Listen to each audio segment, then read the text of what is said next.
স্বাধিষ্ঠান চক্ৰ স্বাধিষ্ঠান চক্ৰ নাভিৰ পৰা প্ৰায় 3 ইঞ্চি তলত অৱস্থিত। ইয়াক যৌন চক্ৰ বুলিও কোৱা হয়।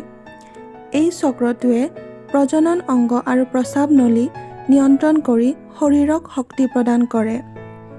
স্বাধিষ্ঠান চক্ৰই মানৱ বিকাশৰ দ্বিতীয় স্তৰত প্ৰতিনিধিত্ব কৰে।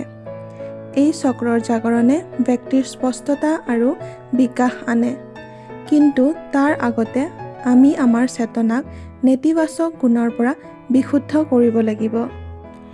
যেতিয়া এই চক্ৰ দুৰ্বল হ'বলৈ আৰম্ভ কৰে, লগে লগে যৌনতা আৰু প্ৰস্ৰাৱৰ লগত জড়িত ৰোগৰ সৃষ্টি হ'বলৈ ধৰে। এই চক্ৰ অসন্তুলিত হ'লে ব্যক্তিৰ এলাহ, ভয়, সন্দেহ, প্ৰতিশোধ, ঈৰ্ষা, লোভ, ঘৃণা, খং, অহংকাৰ আদিয়ে দেখা দিয়ে। ইয়াৰ লগতে নিচাযুক্ত আচৰণ, অনিয়ন্ত্ৰিত যৌন আগ্ৰহ, কামনাৰ অভাৱ, নিৰাপত্তাহীনতাও হয়। মহিলাৰ মাহেকীয়া সমস্যা, যৌন সমস্যা আদিও দেখা দিব পাৰে।